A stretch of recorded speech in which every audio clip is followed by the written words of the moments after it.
ভাই পাকিস্তানের ক্রিকেট কিছু ড্রামার থেকে কম না। আমরা দেখলাম যে অস্ট্রেলিয়ার লোকের 3 ওডিআই সিরিজের মধ্যে প্রথম ম্যাচ পাকিস্তান স্পিনিং ট্র্যাক বানায় সেটা জিতছে, এবং সেকেন্ড ম্যাচ কিন্তু সেম স্পিনিং ট্র্যাক, এবং অস্ট্রেলিয়া কিন্তু সেই ম্যাচ 41 রানে জিতছে।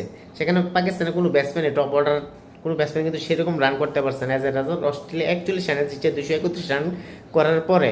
190 রান অল উইকেট ডাউন করেছে পাকিস্তান, তারপরে 6 ওভার বাকি আসলো। এবার প্রশ্ন হয়েছে পাকিস্তান 2027-এর ওডিআই ওয়ার্ল্ড কাপ খেলবো, যেটা সাউথ আফ্রিকার মধ্যে হতে দিতেছে। আর সেখানে সাউথ আফ্রিকার উইকেট কেমন আমরা জানি, স্পিন ফ্রেন্ডলি উইকেট কিন্তু সেখানে থাকে না, সেখানে ম্যাক্সিমাম পেস ফ্রেন্ডলি উইকেট থাকে।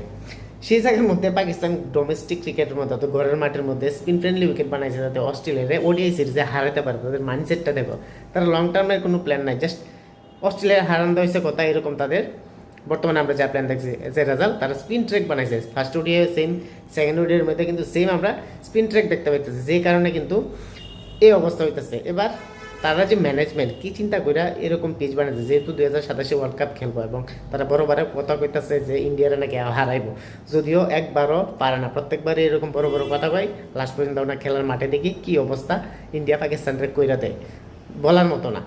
তো তাদের ম্যানেজমেন্ট হয়তো তিনি কিছু বুঝে না, জানে না, আর সেই কারণে এইসব স্টেপ নিতে। ঠিক আছে, ভালো, পাকিস্তান জীবনও আগাইত না। আর এইসব কারণে কিন্তু পাকিস্তান এখন পর্যন্ত ক্রিকেটের মধ্যে পিচ্ছে রয়েছে বা পিচ্ছে যেতেছে, যেখানে ইন্ডিয়া বা অস্ট্রেলিয়ার টিম কিন্তু সম্পূর্ণ আলাদা, এবং অস্ট্রেলিয়া স্কোয়াডের মধ্যে কিন্তু সেরকম বড় নাম নাই জশ হেজলউড, নাই মিচেল স্টার্ক, না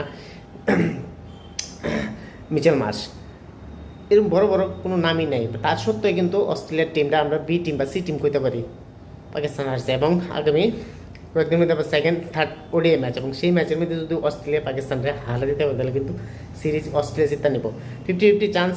বাট পাকিস্তান এবার কী ট্র্যাক বানায় এটার উপরে ডিপেন্ড করবো, কেননা পাকিস্তানের স্পিনারও কিন্তু খারাপ না, ভালোই অস্ট্রেলিয়ার স্পিনার আছে, এবং অস্ট্রেলিয়ার যে টিম ডেফিনেটলি সিরিজ জিতবো।